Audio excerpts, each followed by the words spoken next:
Welcome to the Roadhogs Radio Network, brought to you by theroadhogs.com and Roadhogs Motorcycle Magazine.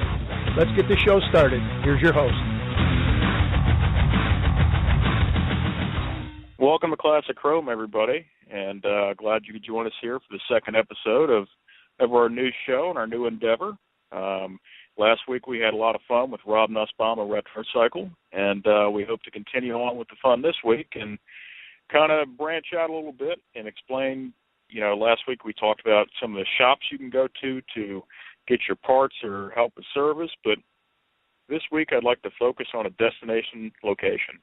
Now, we'll have several of these throughout the show, whether it's someplace on the East Coast or the West Coast or the Rockies, but it's just an idea for everybody out there, since this is a worldwide show of, the places you can go to visit and see antique motorcycles either on display or in action.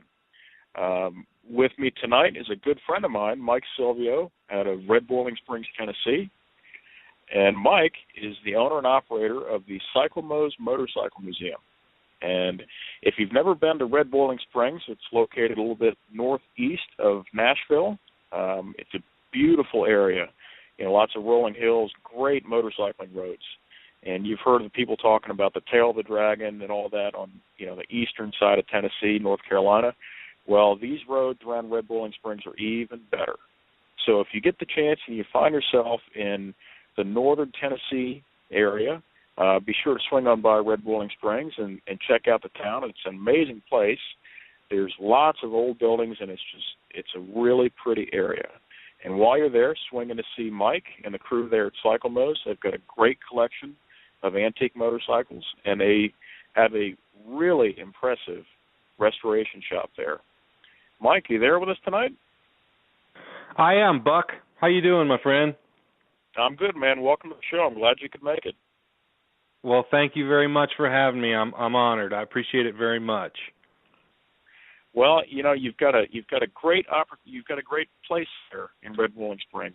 Tell me a little bit about yourself and how you got involved with old bikes first, and then we'll kind of lead into Cyclemos and how that all evolved. Well, it's kind of a long story. I think every one of us started early, and I most certainly did. Unfortunately, I had a couple of parents that were pretty much against motorcycles in general during my younger years, but watching all my friends grow up with them, having pictures hanging on my wall in my bedroom growing up, I was just always loved motorcycles. They were always a part of me since the beginning. And to make a long story short, a little bit later on, I had actually garbage picked a Honda CB100. It was literally leaning up against a dumpster. And I don't remember how old I was. I was pretty young, and I muscled that thing all the way home and asked my dad if I could keep it, and he said sure, thinking this kid's never going to get this thing running. It's not any danger whatsoever. But I don't know how I did. I don't even know what I did. I just started twisting wires together, but got that thing going and was able to teach myself how to ride in the front yard, and the rest is history, basically. As far as the love affair with the antique bikes, that a lot of people who know my past and who have been to the museum probably know the story about how when I was younger, was blessed and fortunate enough to have received my late great uncle's 36 Knucklehead, and that bike was a game changer for me. That's the bike that turned me on to the antique motorcycle world for sure. It helped inspire me and develop relationships. It allowed for me to meet people in the industry, which back then, it wasn't as easy to. It wasn't, pick up your smartphone and hop on the internet and find parts. It was, years of digging and cold calling and closed doors and all that sort of thing. But it was a great experience, and it really changed my life.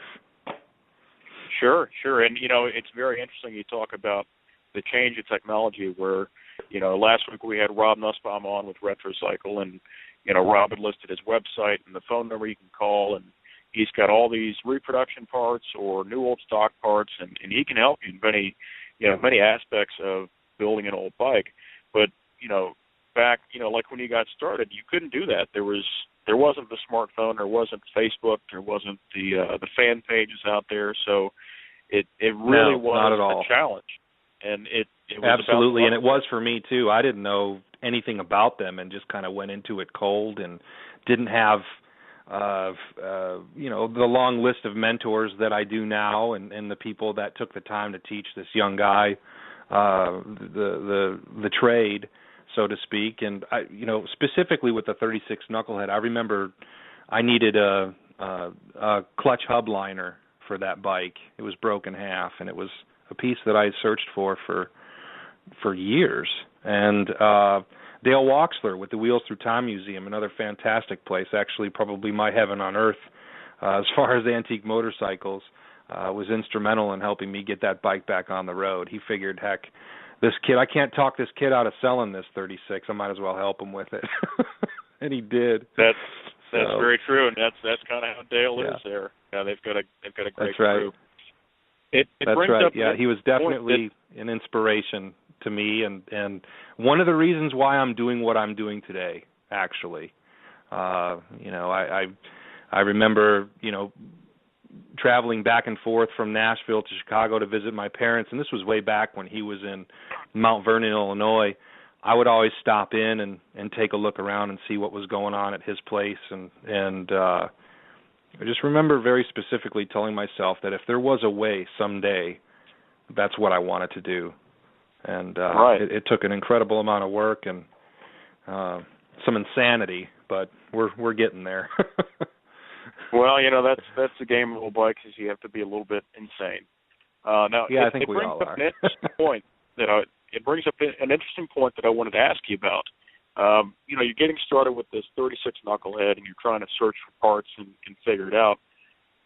A lot of people ask me, they say, because I'm a younger guy, and I've gotten a lot of experience that I've gained through the mentoring of other people throughout the years and just kind of hands-on myself. How did you get to the point where, did you go to a tech school? Did you go, visit old guys on the weekends and, they show you how to disassemble a clutch?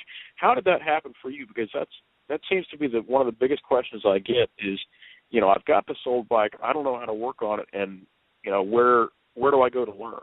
How did that happen for you? That's a great question, and I think that there's a lot of different answers for people out there. For me specifically, it wasn't a trade school. It was getting my hands dirty during my spare time, tearing into things that I shouldn't have.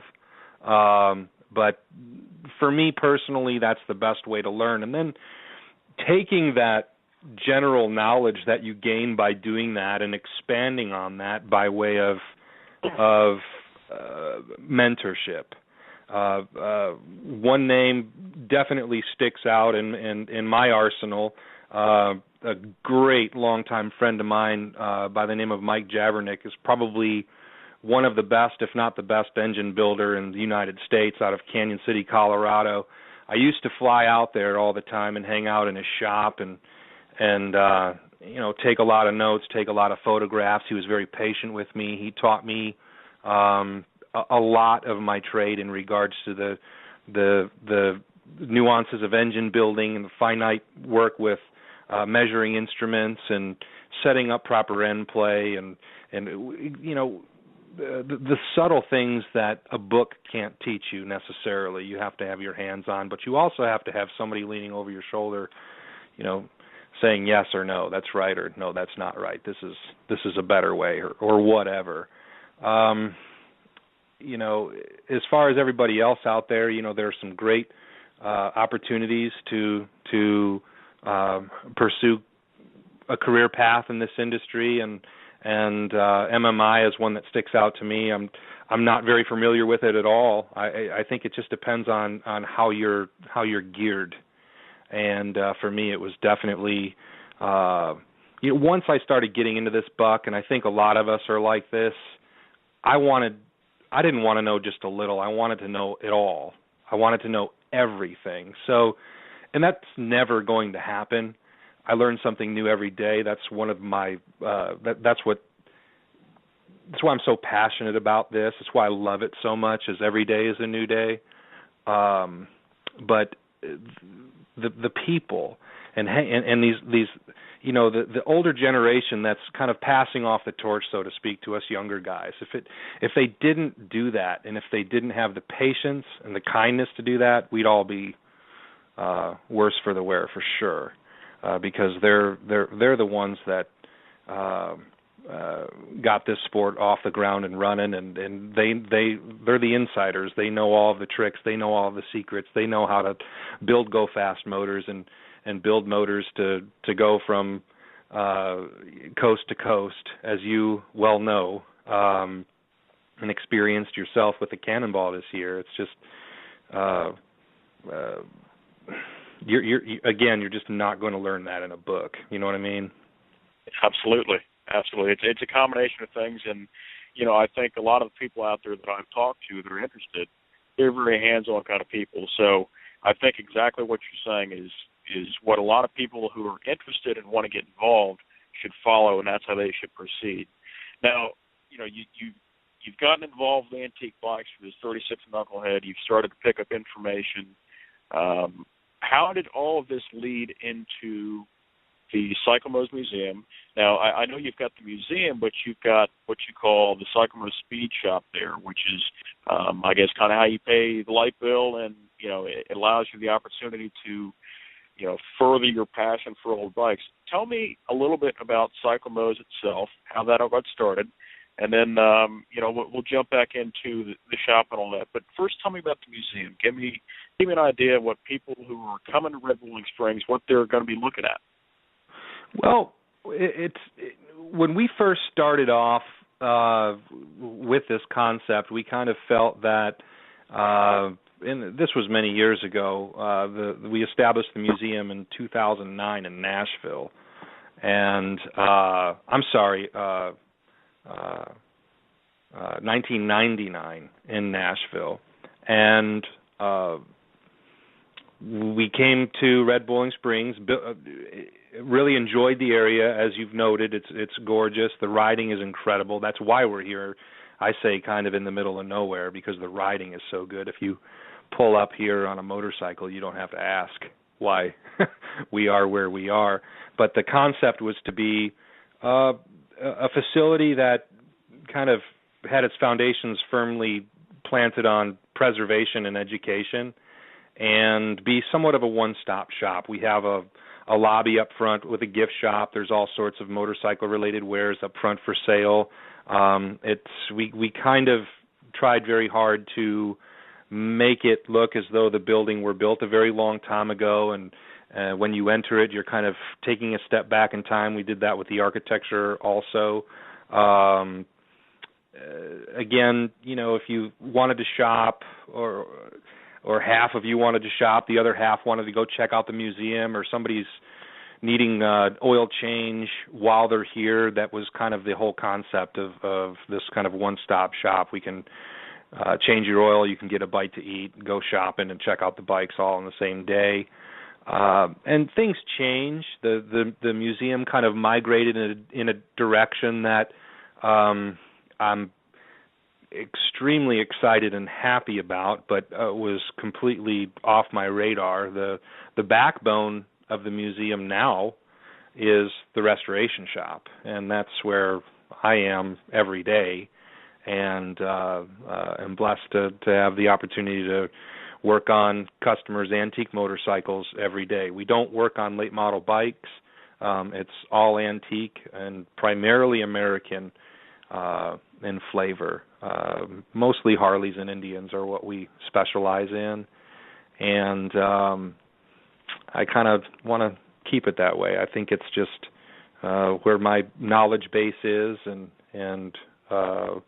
what I enjoy to do. Sure, I can appreciate that, and I totally understand it. So you've got the restoration shop. Tell me, what kind of projects do you have going on there now? What are your stellar projects you've done over the years?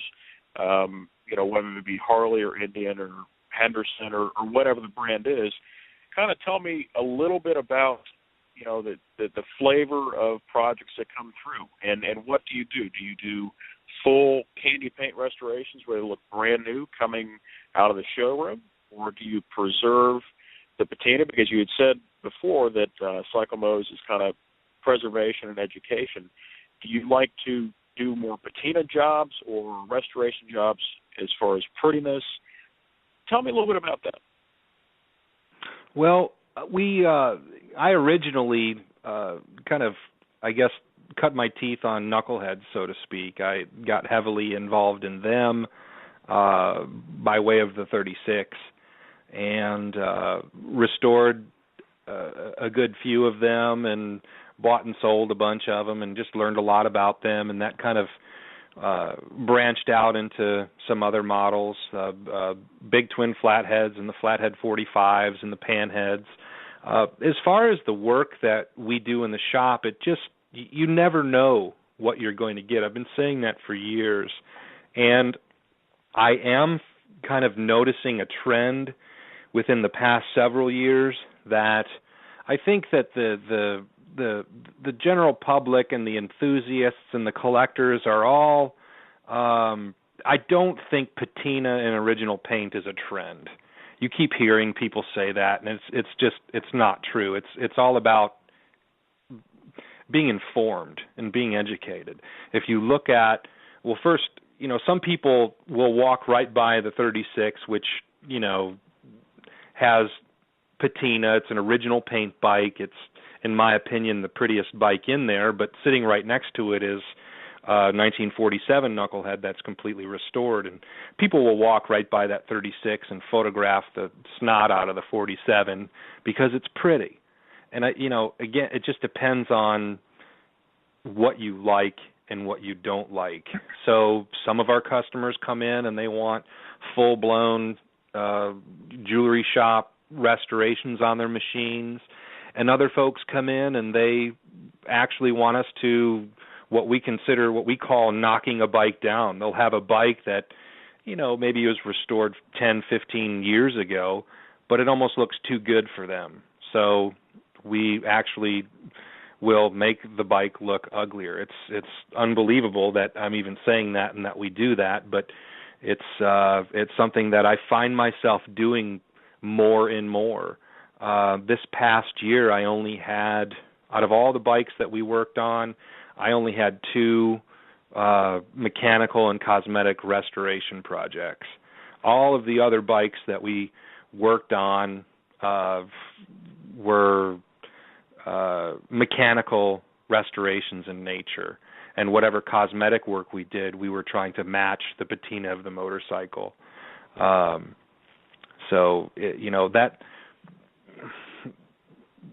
again, you never ever know what you're going to get.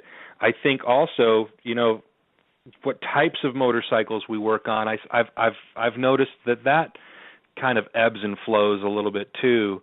I remember, looking back many years ago, going to the AMCA swap meets, you would see a gluttony of Indian Chiefs for sale for a certain amount of money, and a certain amount of knuckleheads for sale, and they always were competing with each other in price. One year, the Indian Chief would be more expensive than the knucklehead. Then the next year,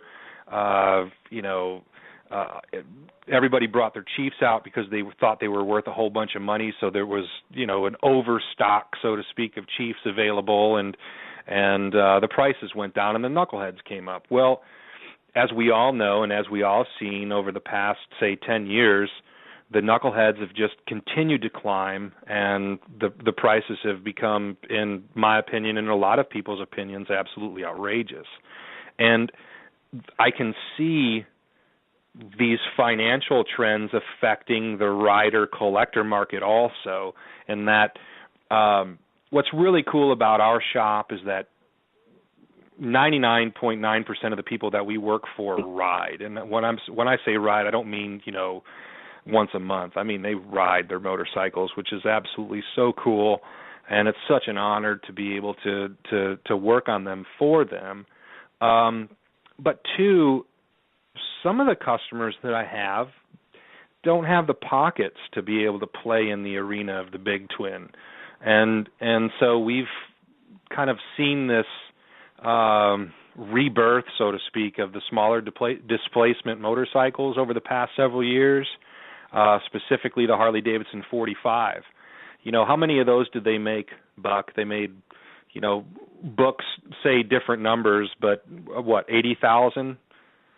Close to 80,000 of the Harley-Davidson 45s, and I've also read in other areas that there were parts to build another 20,000 of them. So these bikes are everywhere, and they're easy to find. They're affordable when compared to their big twin brothers, and we've noticed them coming into the shop more frequently.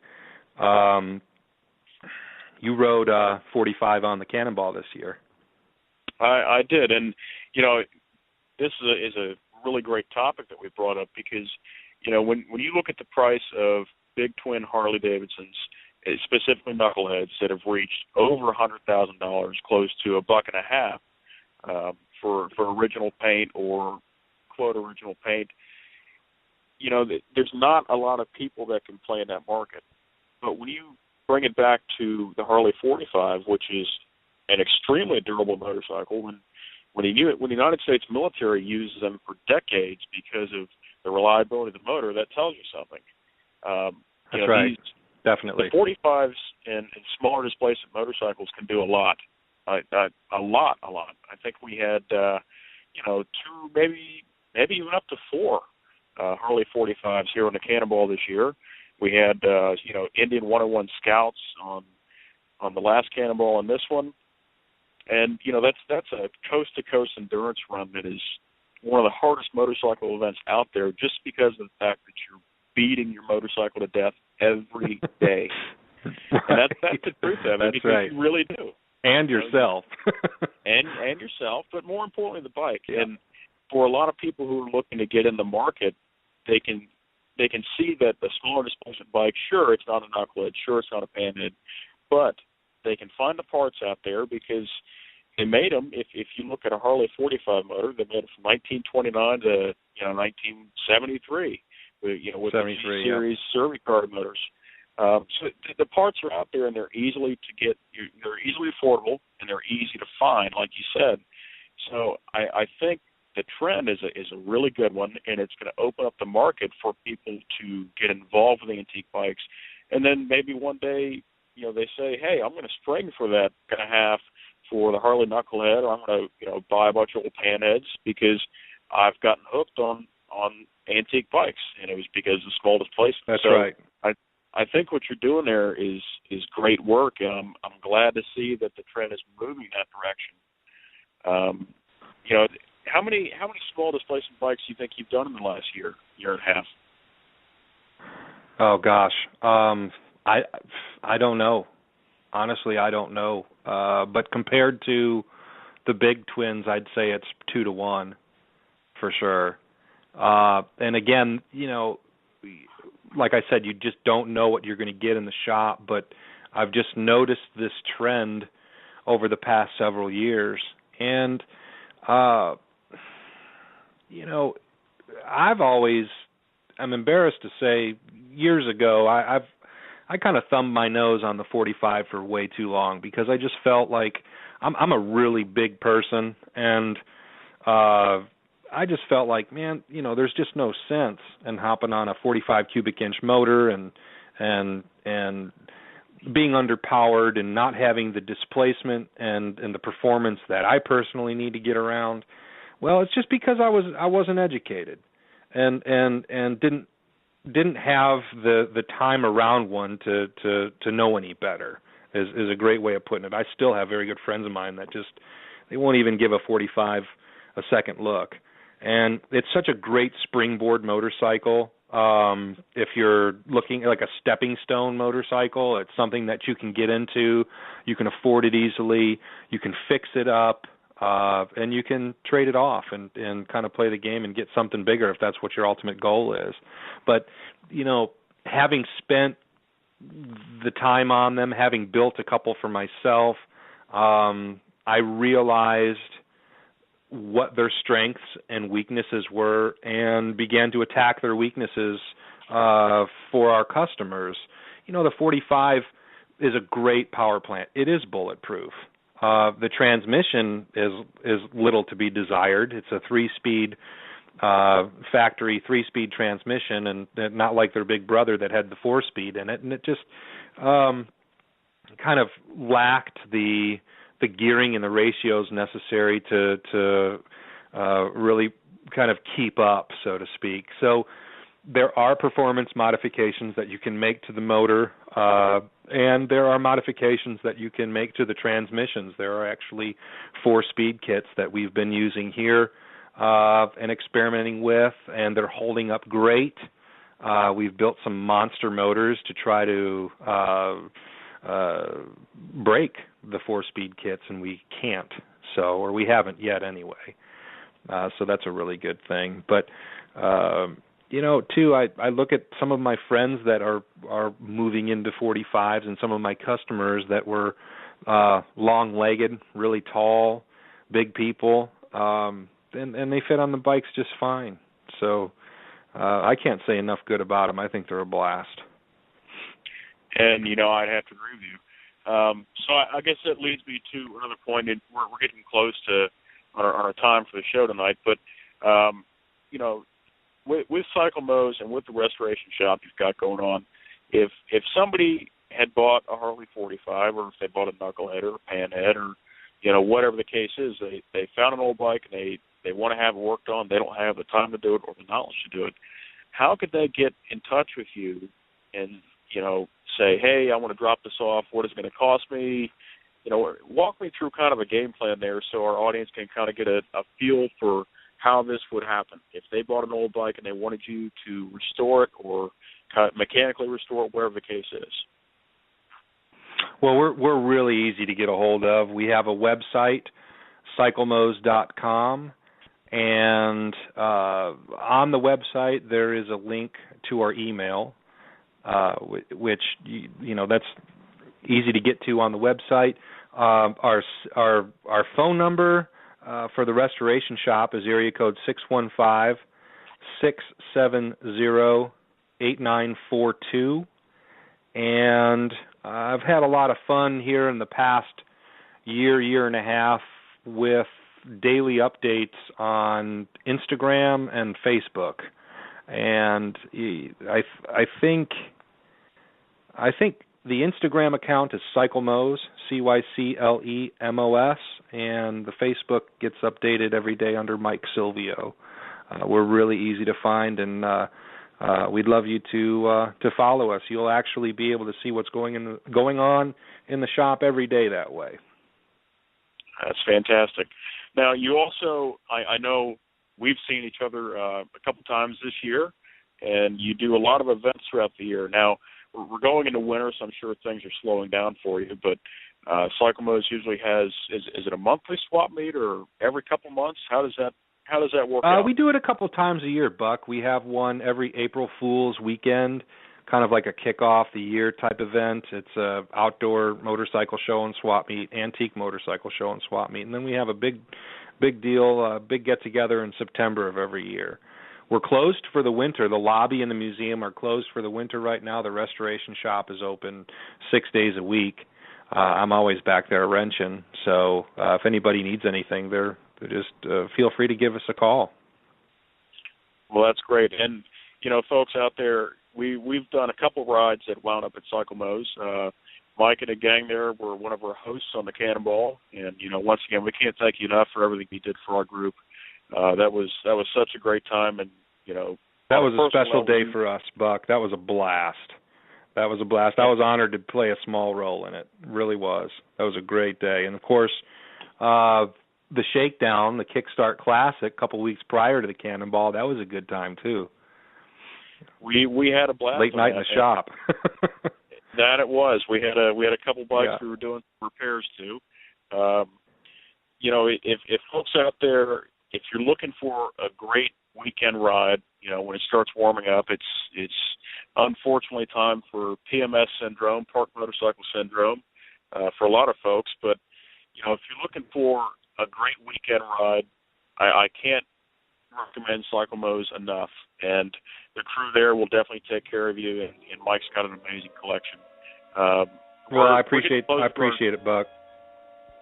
Well, Mike, we thank you for coming on, and once again, what's your website and your Facebook and Instagram accounts? The website is cyclemos.com, and the Facebook account, I believe, is my name, Mike Silvio, and Instagram is Cyclemos. It should be all pretty easy to find. And again, thank you so much for having me on the show, Buck. I wish you the best of luck. I think it's awesome, and hopefully, with your help and the show, we can get more people involved and excited about these old machines that we love so much. Well, it's great to have you on, Mike. And, folks, that'll do it for this week on Classic Chrome. We've started a new Facebook page for the show. It's under www.facebook.com/ClassicChromeRadio. That'll be the official social media home for the page, where we will upload the podcast from every show, including tonight's. You can also visit the show page at www.theroadhogs.com and take a look at the Road Hogs Radio Network. Well, folks, hopefully you're staying warm out there, and we'll be seeing you again next week with a friend of mine, Steve DeCosa, who rode the 2014 motorcycle Cannonball. Thank you, and have a great night.